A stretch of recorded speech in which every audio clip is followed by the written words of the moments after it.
지금으로부터 9년 전인 2013년 6월 저 윤창중은 대한민국의 좌파 언론과 좌파 세력에 의해서 난도질 당하고 생매당 당했습니다. 이른바 윤창중 워싱턴 사건이었죠. 제가 만약에 박근혜 대통령을 곁에서 지킬 수가 있었다면 박근혜 대통령 탄핵은 결코 있을 수가 없었다고 저는 자부합니다. 제가 3년 동안 죽음보다 더 고통스러웠던 은둔과 집거를 하는 동안에 제가 피눈물로 쓴 저의 억울함을 고백한 책 피정, 그리고 박근혜 대통령의 탄핵에 관해서 대한민국 언론과는 정반대로 오로지 정의와 양심에 따라 쓴 윤창중의 실록, 모두 6권의 책을 여러분에게 권유하고자 합니다. 윤창중 칼럼상 TV는 여러분의 도서 구입 그리고 자발적 구독료로 운영되고 있습니다. 대한민국에서 유일한 양심의 방송, 여러분들이 지켜주시기 바랍니다. 감사합니다. 박근혜, 이준석 어떻게 볼까? 이준석이라는 키워드를 갖고 박근혜 대통령이 어떻게 해서 도대체 무슨 이유 때문에 탄핵을 당했을까? 그리고 박근혜 대통령이 다시 재기를 하려면 어떻게 해야만 박근혜 대통령이 성공할 수 있을까? 이 문제를 좀 여러분들하고 생각해 보려고 합니다. 여러분, 이준석이가 어제 말이죠, 진해당이 만든 윤석열이가 지금 이재명, 안철수, 심상정하고 피 튀기는 TV 토론을 하는데 저녁 8시였죠? 그 저녁 8시에 똑같은 시간에 여러분 아프리카 TV라고 있죠. 아프리카 TV라고. 정말 이루 형언할 수 없는, 정말 오로지 시청률만, 조회수만 노리는 방송이 있죠. 거기에 나가가지고 이른바 BJ 감동란이라고 있어요. 와, 정말 이건 눈을 뜨고 볼 수 없는 여자입니다. 그 여자랑 같이 토크를 하기로 일정을 잡아놓은 거예요. 참, 이게 시사하는 바가 많습니다. 근본적으로 이준석이는 지금 윤석열이가 대통령 돼가지고 정권 교체하니 많이 하는 문제에 관심이 없고 지 정치만 하겠다는 걸, 자기 정치만 하겠다는 걸 단적으로 보여주는 거야. 야, 정말 놀랬어. 이 정도구나. 정말 이준석이가 이 정도구나. 초지일관 윤석열한테 재뿌리는 것만 하고 있는 거야, 지금까지. 초지일관, 작년부터. 그런데 본심이 딱 나온 거예요. 참,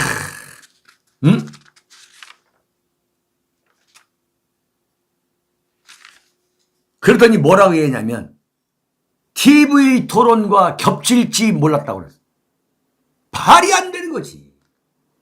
지금 제일 중요한 게 뭐야? 국민의힘하고 이준석이가 제일 중요하게 생각해야 될 게, 윤석열이가 과연 TV 토론에 나가서 얼마만큼 잘할 수 있을 것이냐, 죽을 쓸 수 있을 것이냐, 이거 아니야. 근데 몰랐다는 거야, 일정을.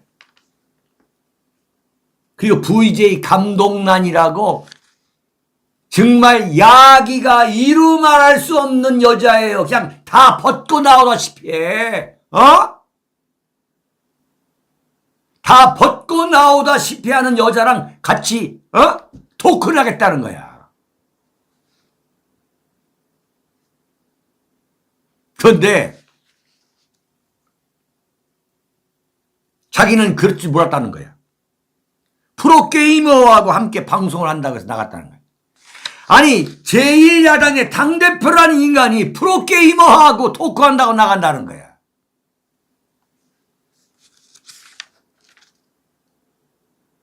제가 이준석의 문제를 갖고 박근혜 대통령의 인사 문제에 대해서 제가 정면으로 말씀드릴까요? 정말 박근혜 대통령 문제에 대해서 지금까지도 초지일관하고 있는 것, 윤창중 누구 있으면 나오라고 그래. 대한민국에서.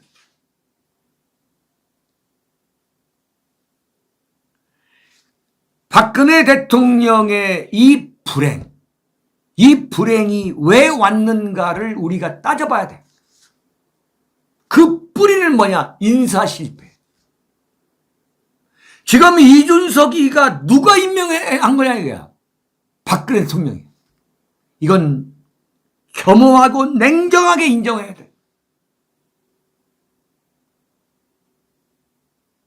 나는 비록 박근혜 정권에 내가 초반에 낙마하고 그야말로 이루 형언할 수 없는 불명예 퇴진을 했지만, 경질을 당했지만, 나는 지금도 내가 만약에 박근혜 대통령 옆에 있었으면 박근혜 대통령은 절대 탄핵을 당하지 않았을 것이다라고 나는 자부하는 사람이야.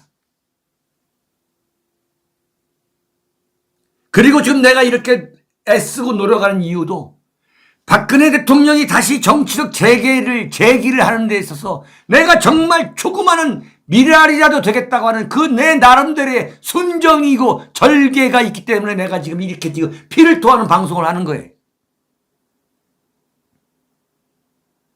자, 이런 일이 왜 벌어졌냐 이거야. 네? 윤창중이가 그 억울한 누명을 쓰고 물러날 때 그 물러나게 된 배경이 뭐냐 이거야.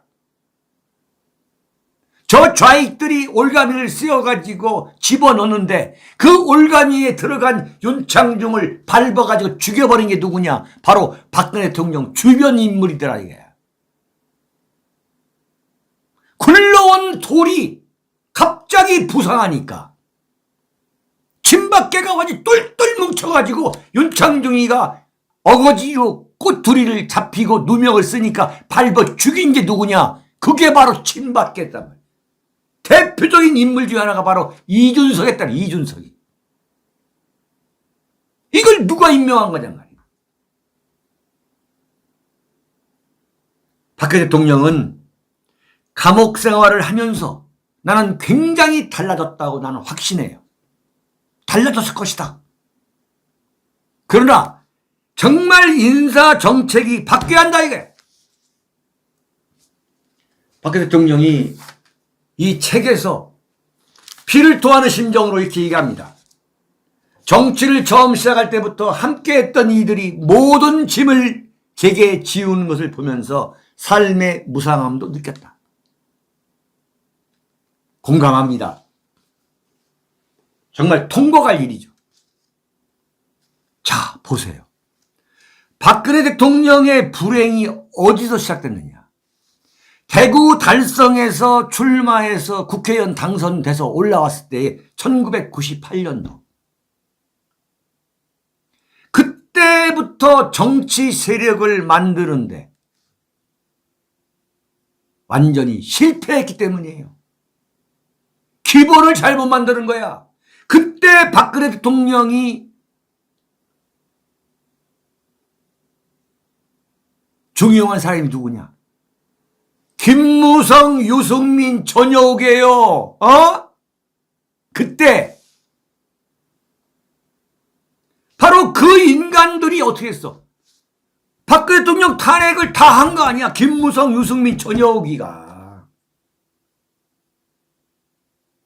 지금 대구에 내려가서 완전히 정치적 재기의 발판이 마련됐어. 이미 만들어지지만 이런 인사를 하게 되면 안 되는 거야. 재기 안 될 수가 없는 거야. 그래서 내가 박근혜 대통령은 초지일관 박근혜 대통령의 기반은 박근혜 대통령이 감옥에 있을 때에 박근혜 대통령이 전혀 눈길도 주지 않았지만 사실상 어떤 애정 표현도 하지 않았지만 묵묵히 밖에서 박근혜 대통령을 지킨 그 세력, 그 태극기 세력을 기반으로 삼아야 한다는 거예요.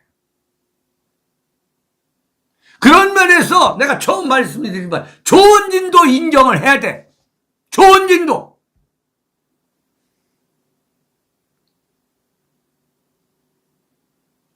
박근혜 대통령이 새누리당 비대위원장한테 할 때 그 비대위원 중에 누구냐? 김종인이, 이준석이, 그 다음에 이상돈이. 박근혜 대통령을 가장 난도질한 사람이 누구냐? 그게 바로 자기가 임명한 사람들이야. 지금 박근혜 대통령이 임명했는데 박근혜 대통령에 대한 지조를 지키는 사람은 윤창중하고 이규택 대표 외에 누가 있어, 누가? 이건 냉정하게, 정말 냉철하게 반성해. 예? 박근혜 대통령이 가장 싫어하는 게 이른바 배신자. 아버지가 배신자 김재규한테 목숨을 잃었어. 박근혜 대통령이 배신자가 아닌 사람을 골라가지고 임명한 사람들이 다 99.99%가 배신자가 된 거야. 그 다음 뭐냐? 박근혜 대통령의 인사정책이 잘못됐다는 이야기야. 잘못됐다는 얘기야. 박근혜 대통령이 감옥에 계실 때 황교안과 유승민의 합쳐서 만든 미래통합당을 지지해야 한다고 편지질했던 사람들. 그래서 박근혜 대통령이 거대 야당과 뭉쳐야 한다. 태극기 세력 완전히 거대 야당하고 합쳐야 된다. 그렇게 해가지고 윤창중, 조원진, 김진태 다 피눈물 흘리게 만들었잖아. 그렇게 박근혜 대통령이 그런 결정을 내리도록 편지질하고 편지 공작질하고 지금도 박근혜 대통령 편지해가지고 윤석열 지지한다고 하는 그 인간들. 그렇게 황교안, 유승민 그 당하고 태극기 세력이 합치도록 해달라고 했던 그 인간들이 지금 뭐냐? 전부 윤석열 지지하고 있는 거예요. 박근혜 대통령 서울 삼성병원 VIPC로 편지해가지고 윤석열 지지해달라고 하는 사람들이 이 사람들이란 거야.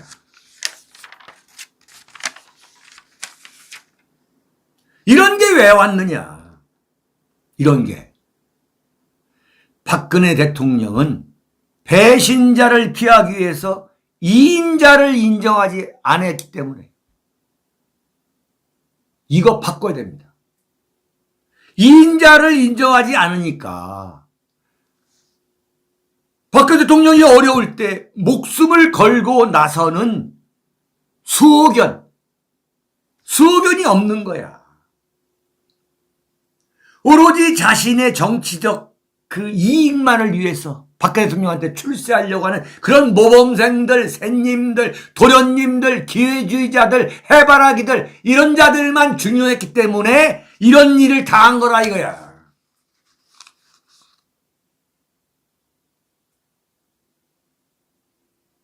그래가지고 조금만 돋보이면 좌파가 조져요. 그게 윤창중이지. 조금만 눈에 띄면 조지는 거야. 그러면 어떻게 되냐? 박근혜 대통령이 경질해버려. 그러니까 어느 놈이 나서가지고 박근혜 대통령의 악역을 하려고 하겠냐 이거야. 어느 놈이.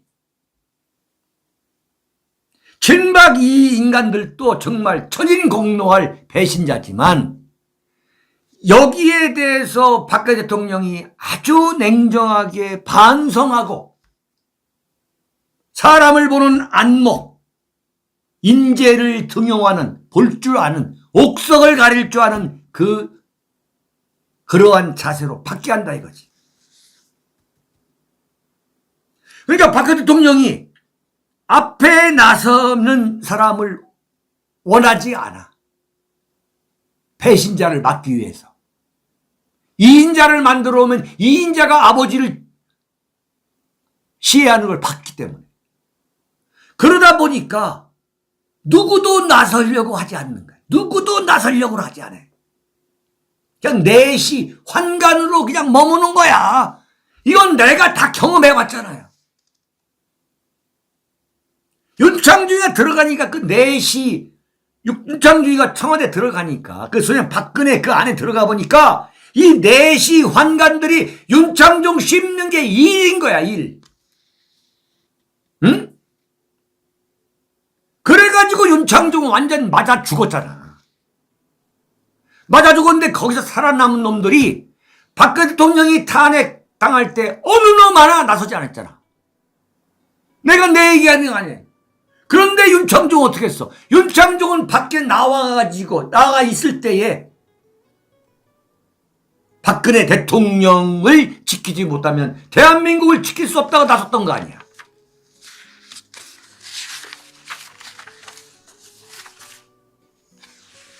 박근혜 대통령의 인사 정책이 180도로 바뀌어야 된다는 걸 정말 제 충정 속에서 말씀드리는 겁니다. 냉정한 반성이 있어야 된다. 저의 경험을 바탕으로 내가 정말 그 안에 들어가 보니까 정말 이건 너무나도 말이 안 되는 거더라. 응? 어느 누구도 일을 안 하는 거야. 어느 누구도 나서려고 하지 않아. 아, 이 정권 오래 못 가겠구나. 이 정권 정말 엄청난 일을 당하겠구나. 그 예측이 불행하게도 적중하더라고요. 그래서 오늘 여러분들께 말씀을 드리는 겁니다.